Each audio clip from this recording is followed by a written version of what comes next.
Tundu Lissu anaendelea kutoa utetezi wake ambapo anasema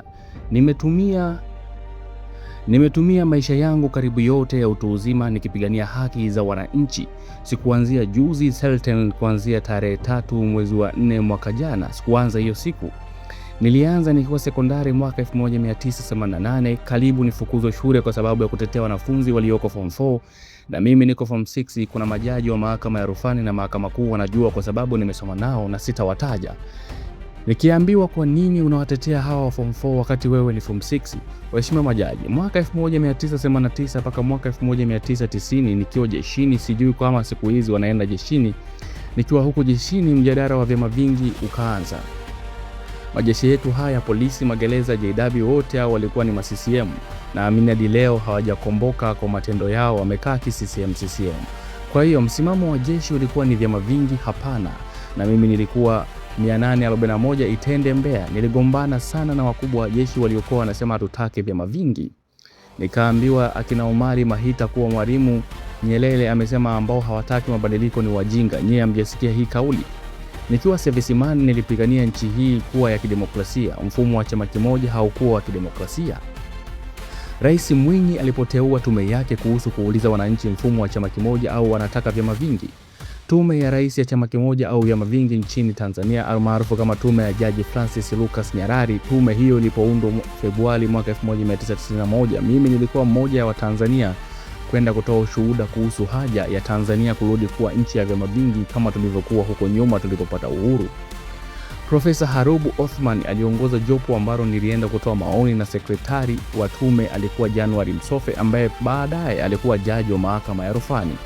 Kwa hiyo nikidai mabadiliko na kwenda kutoa ushahidi na kwenda kutoa ushuhuda kwa tume ya rais, nilipigania demokrasia kwa njia hiyo.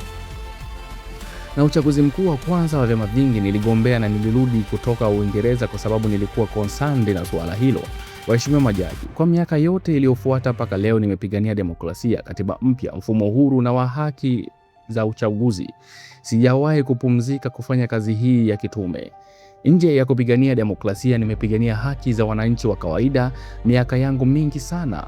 Mwaka 1997 serikali ya Rais Mkapa iligawa eneo karibu lote la delta ya mto Rufiji kwa mwekezaji mmoja wa Ki-Irish ili alime kamba, wale wadudu wa baharini, lakini wanafugwa na huyu Reginald Mu-Irish. Sasa Mkapa na serikali yake wakamgawia hekta 120 za msitu wa mikoko wa Rufiji afanye hiyo industrial farming. Hilo lingefanikiwa, huo msitu usingekuwepo leo hii na iathiri watu 120,000 wa bonde la mto Rufiji.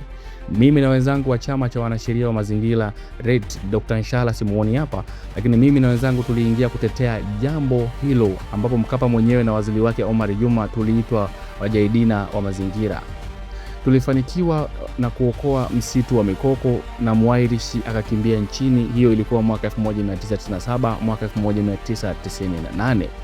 Waheshimiwa majaji, sio Rufiji tu, nimekuwa mstari wa mbele kupigania haki za ardhi za wafugaji na wananchi wanaoishi katika hifadhi za Ngorongoro, ninakosikia wanapelekwa Handeni, Loliondo, Tarime, Meatu, Maso Mashariki, Bariadi Mashariki. Huko kote nimefika na kupigania haki za wananchi.